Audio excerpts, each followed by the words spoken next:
नमस्कार। आज हम हैरी पॉटर बुक्स पर थोड़ी गहराई से बात कर रहे हैं।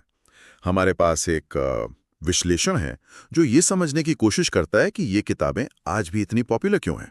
हाँ, बिल्कुल। और ये विश्लेषण काफी दिलचस्प है क्योंकि ये सिर्फ कहानी नहीं बल्कि उसके असर और क्यों वो इतनी टिकी हुई है इस पर बात करता है। हाँ, तो चलिए शुरू करते हैं। सबसे पहली चीज जो लेख में कही गई है वो है वर्ल्ड बिल्डिंग, दुनिया रचने का कमाल। बिल्कुल। मतलब रोलिंग ने जो दुनिया बनाई है, मंत्र, जादुई चीजें, हॉगवर्ट्स, उसका पूरा इतिहास, वो बहुत गहरा है। पाठक उसमें खो जाता है ना? हाँ, जैसे वो डायगन एली या हॉगवर्ट्स एक्सप्रेस, एकदम लगता है कि सच में ऐसी कोई जगह होगी। सही कहा। और ये सिर्फ फैंटेसी नहीं, बल्कि इसे रोजमर्रा की ब्रिटिश जिंदगी के साथ मिला दिया गया है। ये कमाल की बात है। अच्छा, दुनिया तो ठीक है, पर क्या सिर्फ दुनिया ही काफी है? किरदारों के बारे में ये विश्लेषण क्या कहता है? नहीं नहीं, सिर्फ दुनिया नहीं। असल में लेख कहता है कि किरदार उतने ही अहम हैं। हैरी, रॉन, हरमाइनी, वो बहुत असली लगते हैं। असली मतलब जादू टोने के बीच में। हाँ, बिल्कुल।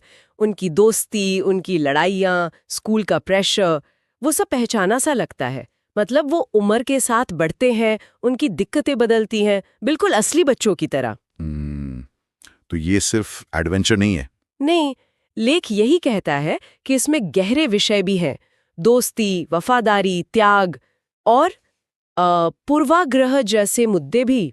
पूर्वाग्रह जैसे वो शुद्ध खून बनाम मगल जनित वाला मामला।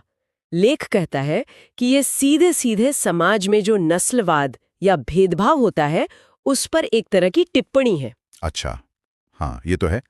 माल्फॉय परिवार वगैरह। हाँ, और इसी वजह से ये सिर्फ बच्चों की कहानी नहीं रह जाती, इसमें वो गहराई आती है। लेकिन लेख ये भी कहता है कि शुरू की किताबें थोड़ी हल्की हैं। हाँ, बिल्कुल। शुरुआती किताबें छोटे बच्चों के हिसाब से हैं, ज्यादा हल्की फुल्की। पर जैसे जैसे सीरीज आगे बढ़ती है वो काफी डार्क और कॉम्प्लेक्स होती जाती है। हाँ, वो तो महसूस होता है पढ़ने में। तो शायद बहुत छोटे पाठकों के लिए बाद की किताबें उतनी आसान ना हो। तो क्या लेख में सब कुछ अच्छा ही बताया गया है या कुछ कमजोरियां भी हैं? नहीं नहीं, ऐसा नहीं है। संतुलित नजरिया है। कुछ आलोचनाएं भी हैं जिनका जिक्र है। जैसे कुछ लोगों को लगता है कि बाद की किताबों में शायद ऑर्डर ऑफ द फीनिक्स में कहानी थोड़ी धीमी हो जाती है, कुछ हिस्सों में पेसिंग का इशू। अच्छा, हाँ कुछ लंबी हैं वो किताबें। और सहायक किरदारों के बारे में कुछ? हाँ, उस पर भी बात है। लेख कहता है कि कुछ पाठकों को लगता है कि कुछ साइड कैरेक्टर्स जैसे लूना लवगुड या नेविल, हाँ, उन्हें शायद और विकसित किया जा सकता था, क्योंकि दुनिया इतनी बड़ी थी कि पढ़ने वाले हमेशा और जानना चाहते थे। पर मुख्य तिकड़ी का विकास तो मजबूत माना गया है।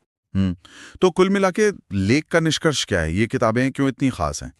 निष्कर्ष यही है कि हैरी पॉटर फैंटेसी साहित्य में एक मॉडर्न क्लासिक है। मतलब ये सिर्फ एक अच्छी कहानी नहीं है, बल्कि ये एक पूरी रिच दुनिया, भरोसेमंद किरदार और एडवेंचर, ह्यूमर, इमोशन, इन सब का एक सही मिक्सचर है। इसलिए आज तक चल रही है और आज भी प्रासंगिक है। बिल्कुल। लेख के अनुसार दशकों बाद भी ये पॉप कल्चर पर छाई हुई है।